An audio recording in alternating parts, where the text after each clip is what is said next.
Okay, just to be clear, I'm not going to preach. I'm going to speak.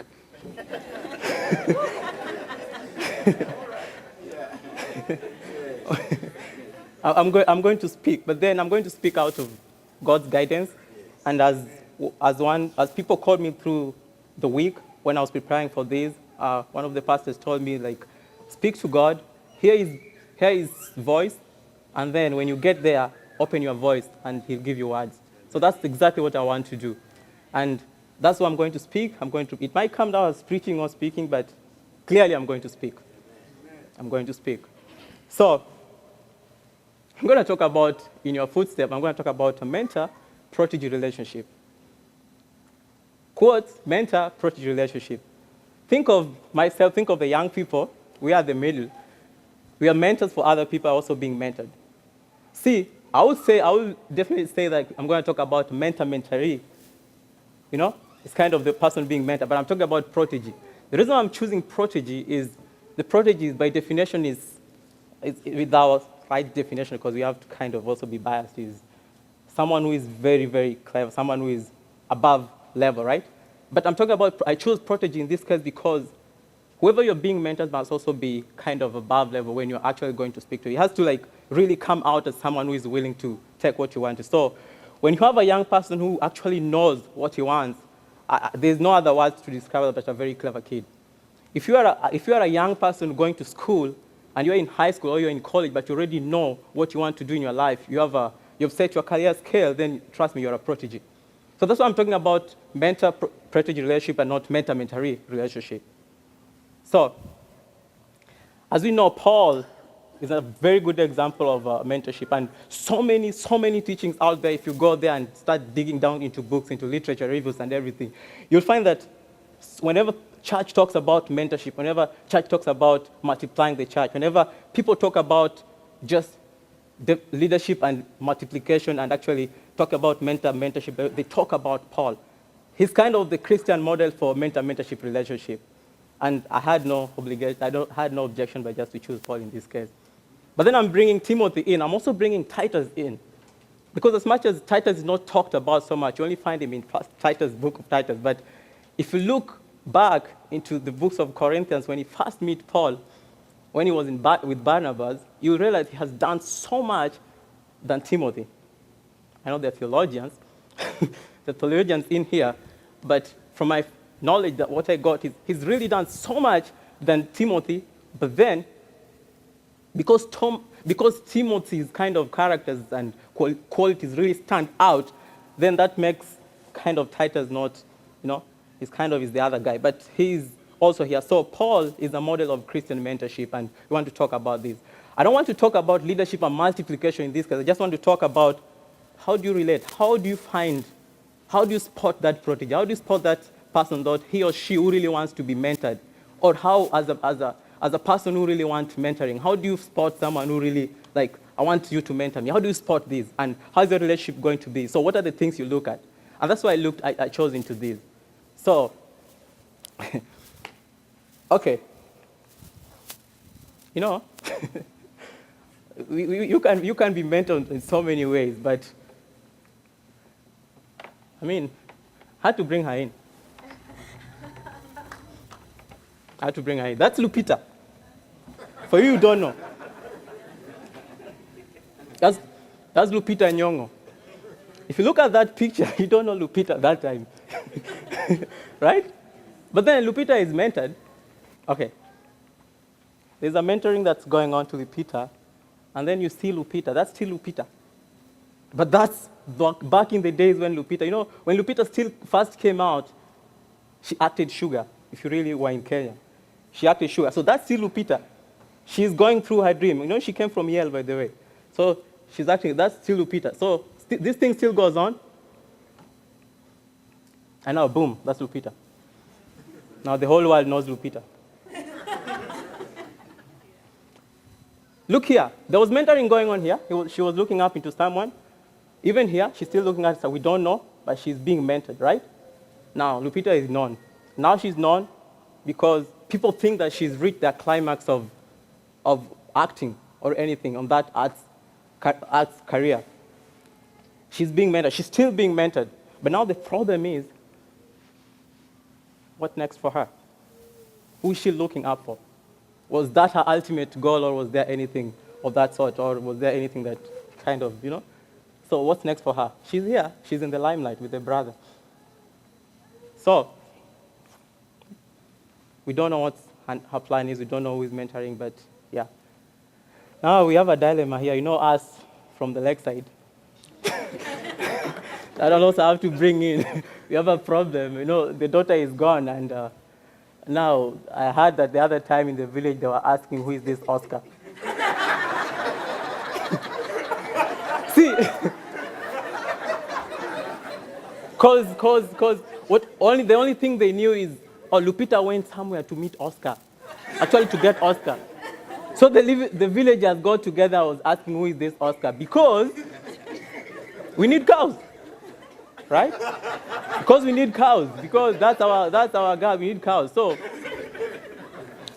but then, think of it. Right now, the whole village knows Lupita. If you ask me, how you related to Lupita, I'll bring the relationship in.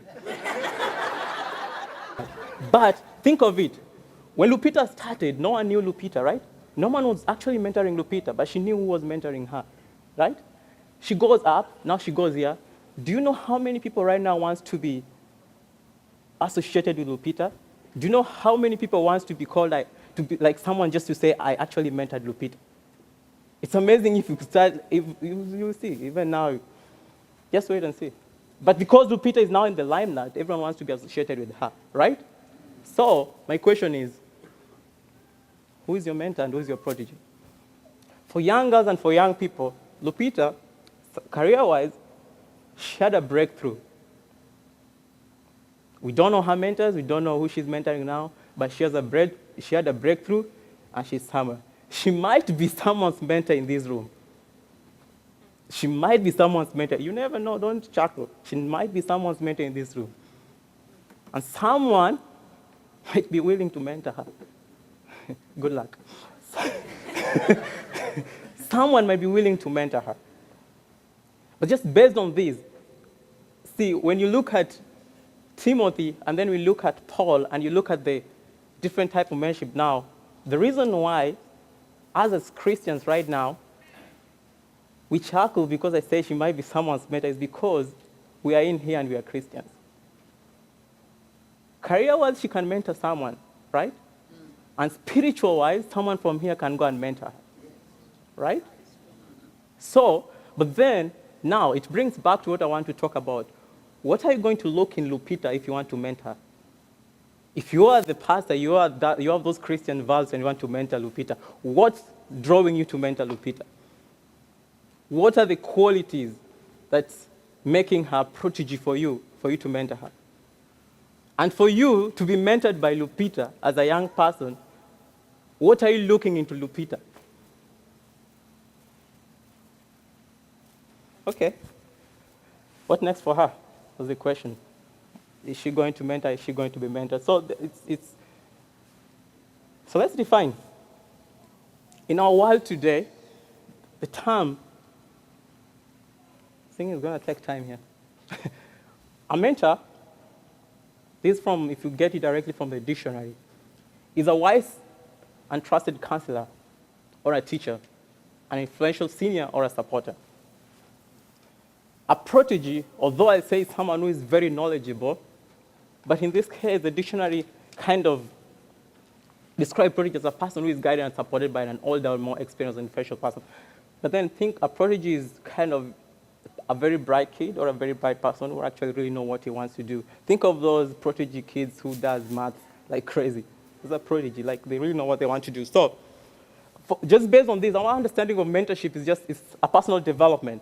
The key word there is development relationship. It's a relationship in which one or more experienced or more knowledgeable person helps to guide a less or less knowledgeable person. That is what we mentor. If you go to college, for us to go to college, if you go to anything, if you have their mentorship program, that is what they are based their mentorship relationship is. That's what they base their mentorship program in. But then we are Christians. We are not going to run away from the fact that we are Christian and we have our spiritual model of mentorship, right? So how do we define it spiritually?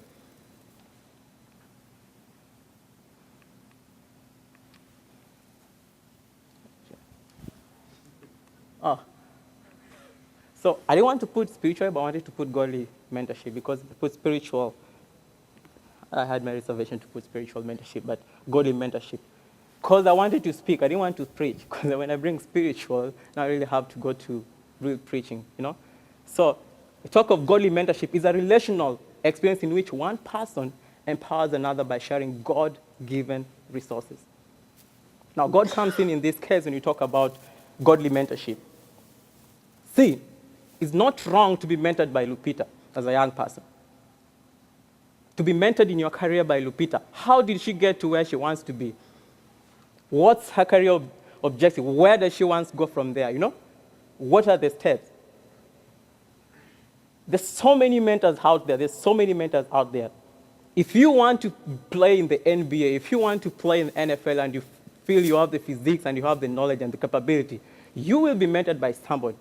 If you want to be a politician, you will be mentored by the seasoned politician. Think of it. How did they get to where they are? Now, that really differentiates between normal mentorship and spiritual mentorship. When they say the end justifies the means, did I say it right? So, the normal mentorship can have the end justifying the mean. But when you talk of spiritual mentorship, there's no justification here. There's a clear model. Start from Jesus as our standard. That is the main difference here. So, I'm going to bring, as our standard as in spiritual or godly mentorship is Jesus Christ. I was thinking of something. If you are to be mentored by somebody, you're a young pastor or you're being mentored by somebody, and then the person is not connected to Jesus, as Christianity, our scale and our normal, our line, okay, I'm going to make it to young people.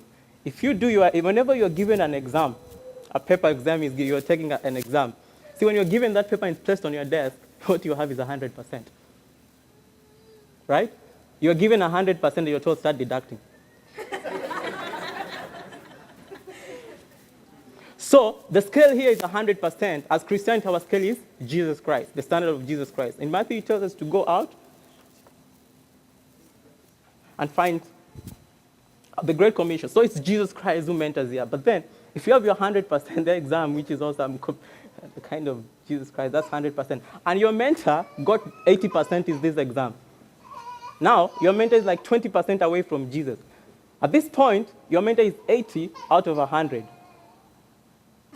Your mentor is 20% less than what Jesus really wants to be. And then you come in, and then you are told that you can never equal your teacher. So you also try, but then you try as much not to really equal him or her. So you want to be like 98. So basically you are like 72. From Jesus, you're 72, right? But from him or her, the mentor is 80 from Jesus, right?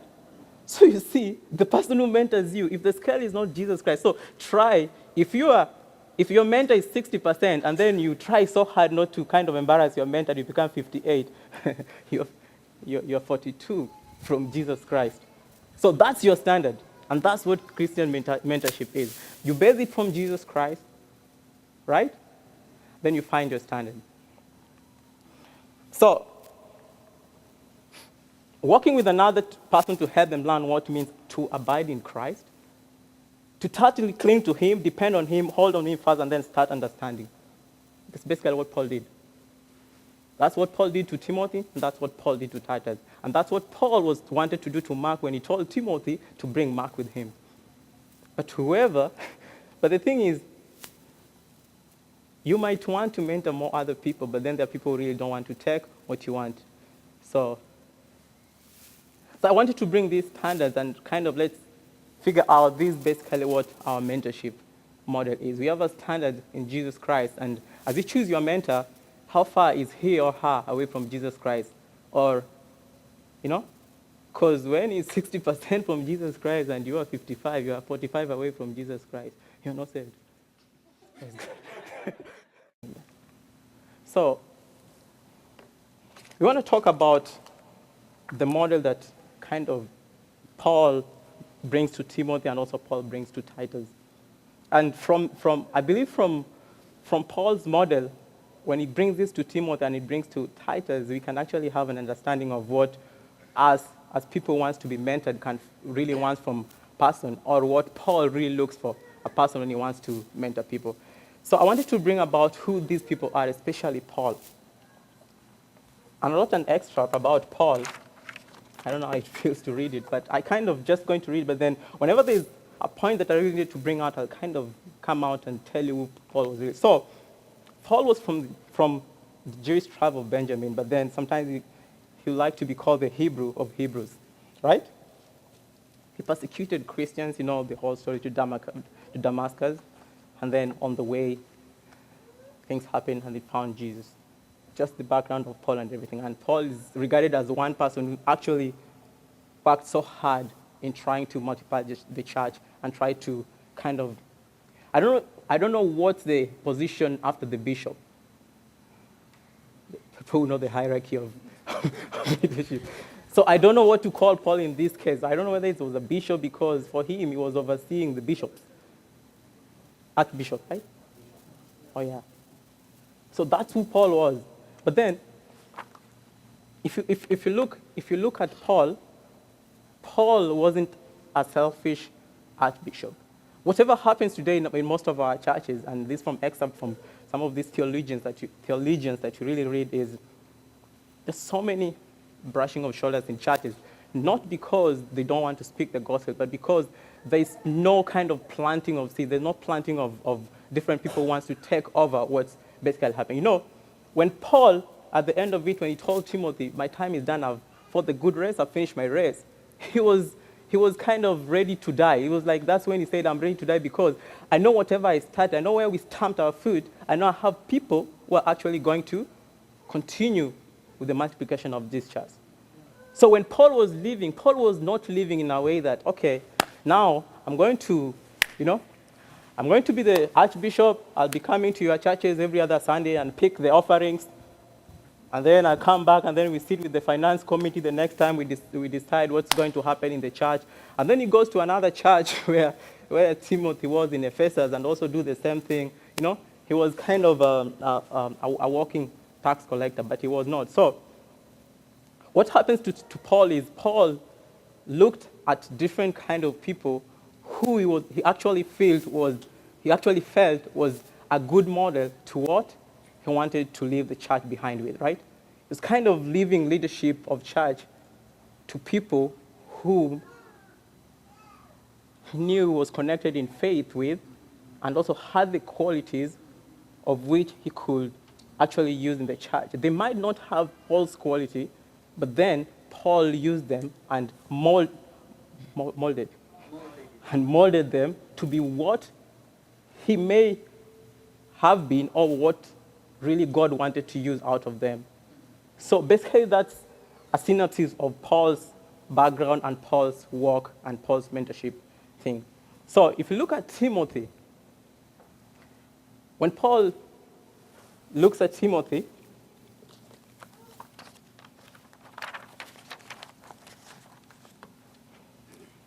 so I'm going to pause because I have to drink water. The pastors are strong.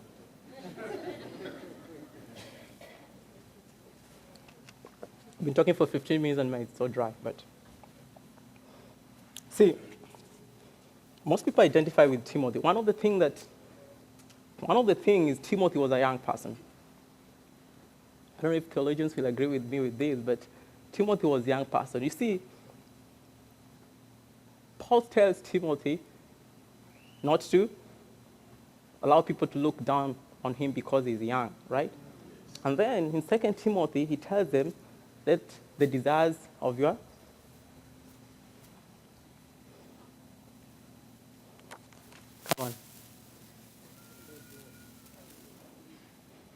flee the evil desires of youth, right? So one of the things, Timothy was young, right? So for the young people in here who think that I'm so young and I'm so timid, I can't be used of God, or I can't be the leadership cannot allow me to do something in church. And I thank pastors very much for this kind of mentorship that he's doing to me. It's kind of, and by the way, if you have the grading sheets after this, I think you'll give the pastors to give me marks. Evaluation forms, they call them. But yeah. So, just to get back into it, Paul says to Timothy not to let anyone look down on him because he's youth, right? A few years later, when Timothy 2 is written, 2 Timothy 2 is written, Paul says, flee the desires of youth. That's in 1 Timothy chapter 2, verse 22. Timothy might have felt immature and inexperienced and was weighted down by the responsibility placed upon him, right? See, if you read the book of 1 Timothy and 2 Timothy, you realize that when Paul really targets to kind of work with Timothy, Timothy is the person who Paul really knew from. Don't want to say he's young, but Timothy is a person who Paul knew from his family. When he says that the faith that he has upheld is similar to what the grandmother is and the mother Eunice has, is someone who has really known you so much.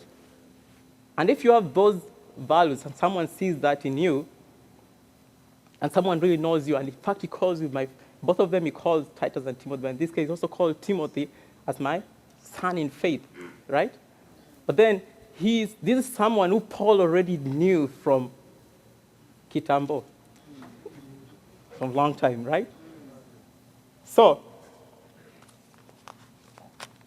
he might have felt immature because he was young, but he was ready for the task. And we're going to look at some of the qualities that Timothy had that actually Paul decided to say this is the person, or this might be the person, and Titus too. And then, one thing, he was shy. He might have been shy. I don't want to make it very absolute. He might have been shy. So when Paul sent Timothy to the Corinthians, he instructed them, put him at ease. Right? In 2 Timothy chapter 1, verse 7, Paul says, the Lord has not given us a spirit of timidity. Evidently, he was actually urging Timothy to be bold, right? I have this task. I've seen you. I know you can actually do this for the church. I know you can actually do this. But then, just as, I know I can't do it. I don't know what to do. I don't have any leadership experience, really. So even in his shyness, Paul looks at Timothy and thinks, no, it's you. We'll walk together. We'll have a relationship. And at the end of it, you'll see God is going to use it. One of the things is Timothy wasn't circumcised, right? And at those days, for you to reach the people are being raised at the synagogue, the Jews. But then think of it, culture-wise, he could not stand before people and be preached at. Paul actually overlooked all these, but then also still chose Timothy and say, you can still be used, right? So it says that Paul actually was encouraging both Timothy and Titus to be circumcised so that they can actually kind of connect culturally with the people that he's going to preach to. What I'm trying to say here is, as much as even the culture was kind of weird and wasn't matching, Paul still was able to use Timothy. Go to Titus. Titus was the let's go get it person. He was also a convert through Paul. He's also known as Paul's genuine son in faith. If you read Titus chapter 1, verse 4. He was a Greek and was raised in heathenism.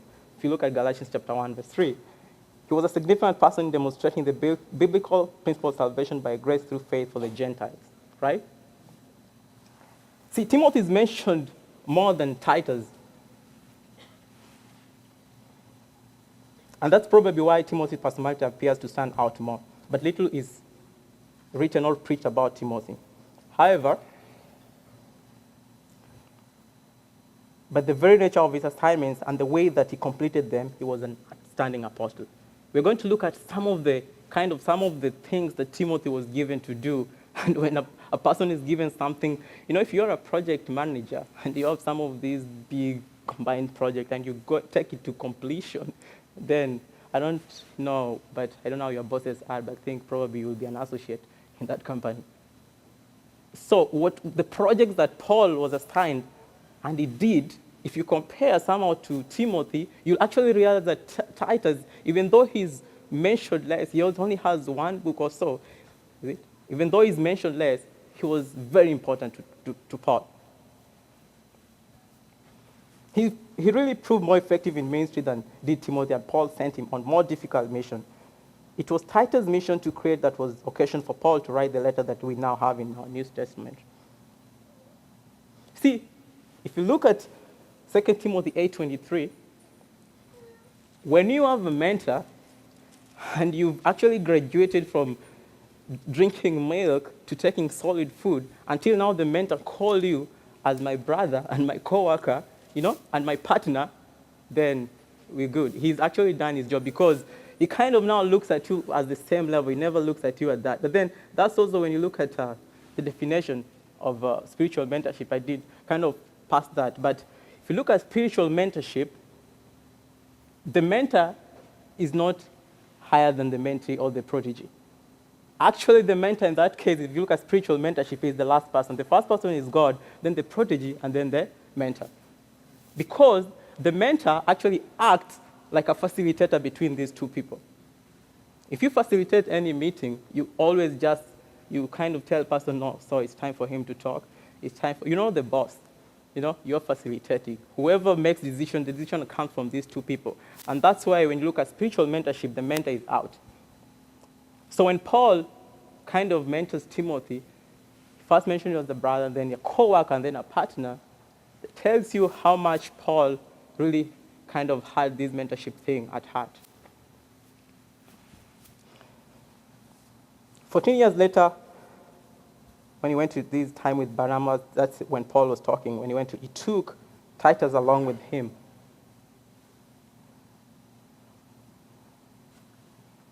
He took him because he wanted him to go and preach to the Gentiles. So you see, if you look at Paul's mentorship to Timothy and then to Titus, you actually see that Paul had he didn't have an hidden agenda, but he knew what he was actually doing with these two people. And I think when I looked at this and when I read 2 Timothy chapter 2, verse 2, which, by the way, is the text theme here. I didn't mention that, but you have heard me teach things that have been affirmed by many reliable witnesses. Now teach this truth to other trustworthy people who will be able to pass them to others. He tells Timothy that. Think of it. I've been walking with you among the witnesses. You've seen me teach. We've worked sometimes with you. Now it's your time to go.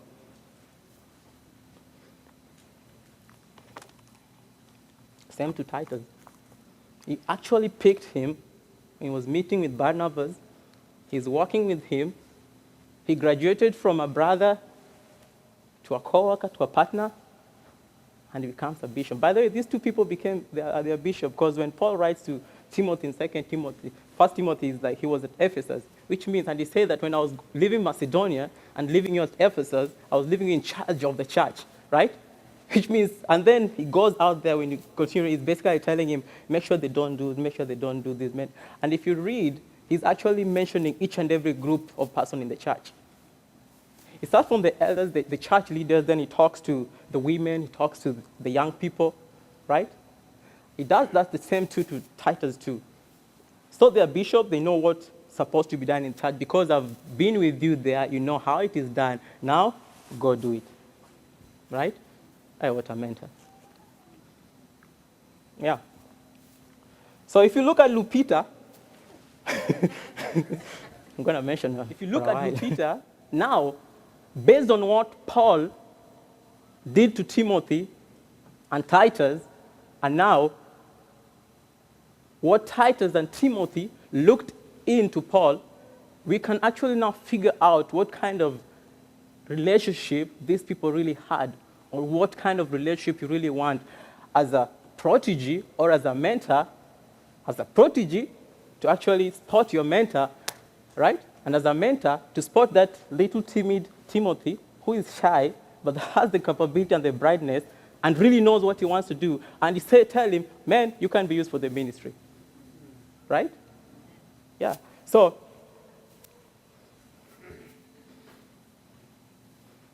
see, if it wasn't for some of the we used to call them the fellowship groups back when I got saved, I don't think I would be here, right? Even though, think of it. Okay, I was a member of the MCCU, to CU, right? So Christian Union, that was main campus Christian Union. So if you think of it, if it wasn't the fellowship group, I don't think I would be here. The CU is run by students. They don't appoint leaders, they elect leaders, right? Yes. In a church setting, even in the likes of Paul and Timothy's setting, Paul actually mentored these people to be leaders and bishops, right? That's appointing, right? So, if we had a mentorship and a fellowship program for young Christians back in CU, led by students who are being elected, because if you are elected, you can be sent away anytime. But we had a program that actually brought people. I don't want to give myself props, but thank you, Jesus. Look, if you have such kind of programs in kind of a very democratic environment and it's really working, then in a church that has this strategic kind of leadership plan, I don't see why it cannot work. As a mentor, Paul was very spiritually confident, right?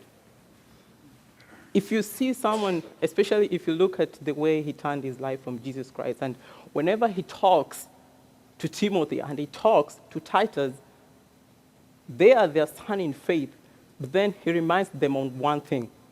When I start speaking today, I say that our standard is Jesus Christ. That's our 100%, right? Paul repeatedly mentioned that to these two people, basically telling them that there's no other homework that you're going to do. We only have one grade sheet here, and that's 100%. Don't even measure yourself with me because I'm not there, right? I live by his grace and mercy. He's spiritually confident, right? So, for the young people who wants to be actors or still look, if you're looking at Lupita, judges her spirituality or anything like that, right? How fit is her spirituality? Is she the person who is going to tell you, oh no, you just need to go, the end justifies the means here? Is it doing justice to you or even to God because you're using taxpayers' money? That's actually stealing, right? Is it spiritually fit? Is he emotionally mature? You see, when Paul talks to Timothy and then tells Timothy, I really long to see you, but time has caught me, right? He's kind of emotionally connected to this kid, like to Timothy, and because the emotional connection brings the relationship the thing here. So, if he's not emotionally mature and leads you astray, if you go to Lupita and then you try to tell Lupita and then Lupita tell you, hey, so, wow, who are you again? And then you tell her today and then tomorrow she come and then tell you, oh, have you met? There's no emotion there. There's no relationship, you know. Sorry to say, yeah, but yeah. So, another thing is he loving? See, as fathers and as mothers in here, the love originates from the family, right? If you have a neighbor or you have a very strong family friend from the time when you were young, and this person as a young person has known you since you were young, right? There is that connection, there's that loving connection. And these now, if Paul talks of knowing Timothy through the grandmother, like knowing him, having raised, like he's kind of depicting the maturity in Christianity and kind of God values drawn from him from the grandmother Louise and Eunice. This is someone who actually knows him, right? There's love here. He's also a son in faith. Huh?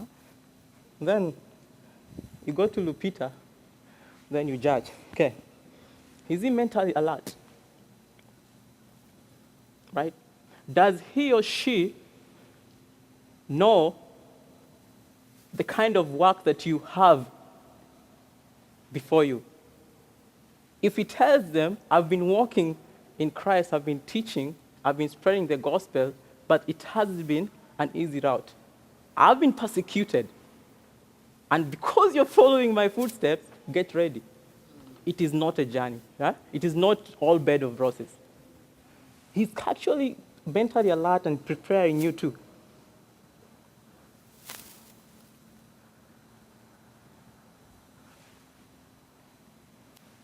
Is he readily available? When he tells them, like, I really want to come out there to Ephesus, but then the time to come there I really don't have. But then whenever you come, or whenever you need something, call on me. Or if you go to, I'm going to call Lupita for a really long time here. If you have Lupita and then you phone her today, now she's in Spain, next time you want to meet her, she's somewhere in Vancouver, right? So this thing needs time. That's basically what I'm trying to say. It's a walk. It's a relationship. Yeah? It's a relationship. It really needs time. That picture, thought of putting it there, I just kind of Googled and looked for images of, I typed Paul and Timothy, and that came up. It's not them, but it's kind of someone mentoring him. That's not them, that's a picture.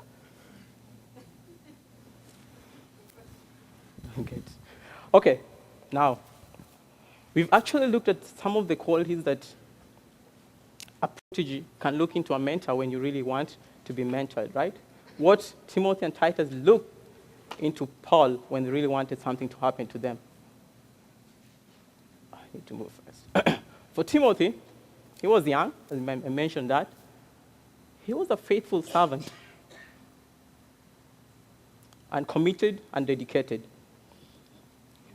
When you can tell this, though he was shy, but from the family line when Paul say of Lois and Timothy and Lois and Eunice being raised in church, just gives you a glimpse of someone who is a faithful servant in what he really wants to do, right? And then he was committed and dedicated. See, the work that was before them, or probably to be where he was, being a young person, a young person still having the desires of the flesh, in fact, being told to flee away from the desires of the flesh. That's dedication. And you being prepared mentally of what's really coming up for you, but then you still stick into it because you are dedicated to what cause you've been called into. Godly families just derived from Lois and Eunice. I'm trying to beat time here. He was willing. As much as he's being told out there, it is a rough road and what is. Because I'm just thinking, because it wasn't an easy. First of all, culture-wise, he wasn't circumcised. You know what? He was shy. So many things that really could draw him down. But then there's a dedication and willingness to what Paul really wants to impart into him here. He could take instructions. And this is where we fail as young people. We are given, I want to talk about school again.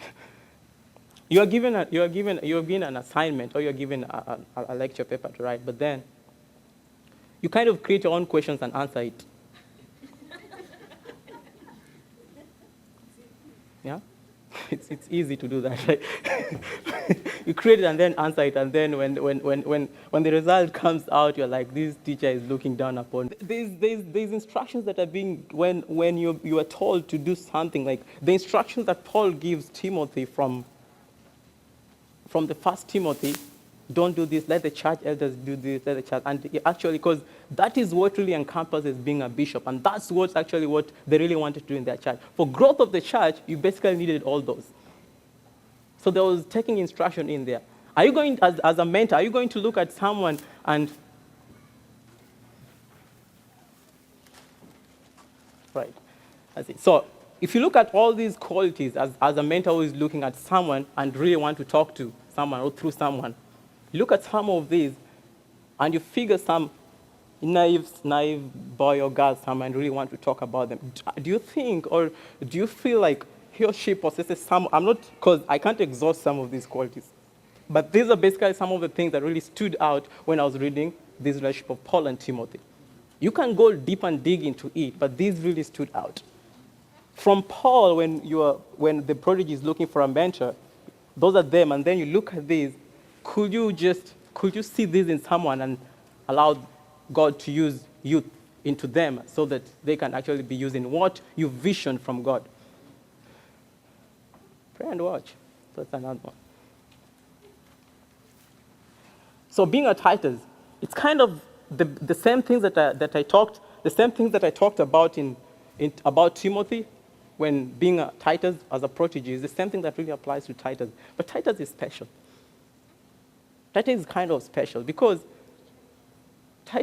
we're not told he was shy, but Titus is special because he was given marvelous projects. I would call him, but Paul was the archbishop, because the project he was given, first of all, Paul referred to him as a brother, just being a relational, as I said. And then if you read now 2 Corinthians, he's comforting, calming. Titus calming, especially when they're with Barnabas, it's comforting. You know, sometimes you really want to mentor someone, you really want to mentor Steve, but then you come to Steve and Steve hasn't taken his D. And then you come and then, Steve, we need to talk. Can we talk tomorrow? Yeah? There's that comforting kind of when the protege, when that's this. And then he said to be happy or joyful. He said to be affectionate toward the saints and cry. There's love into this young man, you know? He said to have made a beginning of pledge to give to the Corinthians. He's very trustworthy and giving. And then he said to be coming to the Corinthians with much enthusiasm. I look at Alan and I look at the way he kind of liked his tie every other Sunday. I was like, that guy is so enthusiastic in those ties. I mean, I can use him for that cloth line. There's some enthusiasm that really comes in when you want to use someone for even for ministry. He's so much enthusiastic into drumming those drums that when he drums those drums, spirit just comes into you and kind of fabs your knees, you know? This enthusiastic, you can use somebody in anything that you want, but there's some of the things that you really have to know, you know? He doesn't have to be someone who kind of throws the hands and taps the legs and kind of turn around when he's praying, but there's that little thing that you can see into him, right? He's that person who kind of calls everyone in the morning and asks them, let's pray. He stands out the gap for people, you know? He was a prayer warrior, you know? He's the intercessor, you know? They say that's one of the ministries that people never know, but it's the powerful ministry of all, you know?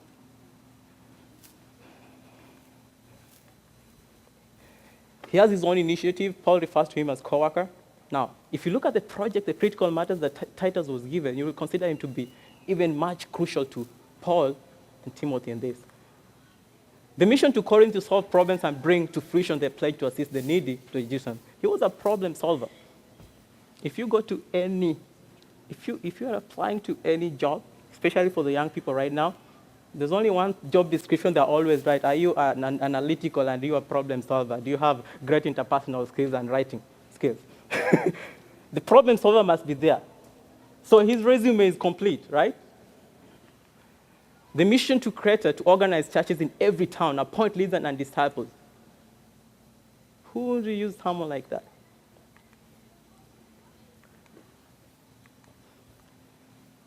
So basically, from all these, my time is bad. The only thing, all I've been talking about is from all those lists that I've put there, I made a list of what, as a protege or a young person or a mentor, it should look when you're looking at Mrs. SoCal, you're looking at the chairman, you're looking at my aunt, Auntie Mary, Juma, you're looking at Mrs.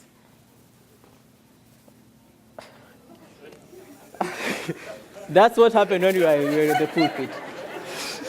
Looking at Mrs. Bunyao, So those are the things you really look at them when you want to kind of figure out what you want from somebody. Can you gain from him or can you gain from her? Does he or she has those Paul's quality? And as a mentor looking for a protege, do you think you can use them for that? Do you think they have those enthusiasms? Do you think they can solve the problem you really want them to solve? Hey. So, to spotting a protege. It's basically everything that I talked about now, kind of put them in forms of questions. Now, I want to spot that protege. I am Mrs. Mbuva. I want to mentor that young girl or young boy to help me Sunday school, right? Because we want to leave this church for the young and every person like that. Are you connected spiritually? That's the first thing Paul really looks at when he looks at Timothy and Titus. Are they faithful servants, right? Are they connected spiritually? Is he or she all can be faithful servant as they are? Is he committed, dedicated? Can you accommodate good family values? Because when you're impacting those, you have to impact family values to those kids. Otherwise, they'll go to the house and start drumming all the sufurias. So do they have the desire to learn? Are they willing or have willing hearts to do what you really want them to do? Can they take instructions, Can they persevere through the harsh evangelism life? Because as Christians, basically when Jesus said in Matthew 28, verse 18 to 19, is our purpose right now, we have the Great Commission to go thee and spread the word. Can they persevere through this? And are they enthusiastic enough of what you want them to do? You might want to mentor someone to help you with the Sunday school, but then they are not enthusiastic. That is not their calling. Their calling is ushering. They smile a lot, Are they trustworthy? So,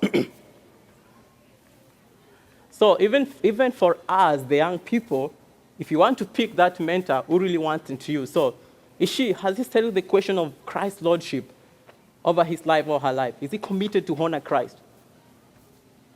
Remember we talked about the difference between the mentorship and spiritual or godly mentorship. So when we are talking right now of godly mentorship, and that's why it was godly mentorship relationship. Do they honor Christ? Are there any sin or unhealthy situation that can hinder them to have godly relationship or with you? First of all, Paul lays them out all to Titus and Timothy. I persecuted Christ, I did this, you know what? Well, when you meet someone and, I want to talk to you about something. You see, the Jesus that you serve and you people, I used to kill you. You tell them, I used to kill you. There is a shock into it, right? But then you come there and tell them, I've been saved by grace, and I'm one of the people actually here to save and help spread the gospel. So it's kind of like those are my sins, but I'm clean. But is there anything that's kind of hanging them? Put them out. Is he or she, do you have a relationship that he or she is able to lay them out to you? Is she a character worthy to emulate? Can you really copy what you see from him? Is he or she competent on whatever you want to take from him or her? Sorry, Miss Buva, but then is he competent to go and help with the kids, or is he there and just dialing the phone and the kids are going to the road? Sorry. So is he patient enough? Is he process-oriented? So this is the question when they ask young people, as we were the protege, now we want mentors. Do all of them have those qualities? Do you think they can actually have all those? And then, this is very interesting. Is he or she process-oriented? Mentorship is a process. It took Paul, you can imagine how many years just to work with these two guys. It takes, is it process-oriented, or is it someone who will start today, but then we'll meet next year? And then start again. It's a process. Is he or she able to take risks? Another person told me the reason why some people are very rich and some people are not very rich because the rich people are risk takers. And that means if you really want to excel even in Christianity, you have to be able to take risk. As a young person, you really have to, there is risk of being rejected by your friends because you kind of you emulate Christ and you really want to live your life as a Christian, you're going to be, in fact, the first time you get saved, if you get saved at my age, they will ask you, it's you. I'll come to your room tomorrow, Friday evening, and see. You're taking risk there because you know what you're standing for. So, is he or she willing to make the time for you? And so, based on these, because of time, these are some of the basic things that I really figured out when I wanted to talk about this. Remember, something that really triggered me to talk about this was the fact that even for the young people to complain that we really don't want a status quo here. But then, when even Paul says that you can't be trusted with solid food before you, from milk to solid food, you really have to kind of have some of these qualities for someone to mentor you. And for the mentors, you really have to have be a Paul of that example for you to kind of embrace your shoulders to help people. But then above all, as Christian and also people who are living in spirit, we always have the ultimate one. If you really, really, really think, which I really doubt in our church, to find a mentor or a protege. No, this one is for the mentors, because you can really find a protege for mentors. This one is, you guys are not really off the hook. For protege who really wants to find mentors in your career, in your spirituality, there's always that person that Jesus says is going to help us anyway. That's the Holy Spirit. That is the Holy Spirit. So now, choose well to build the church of Christ. Thank you.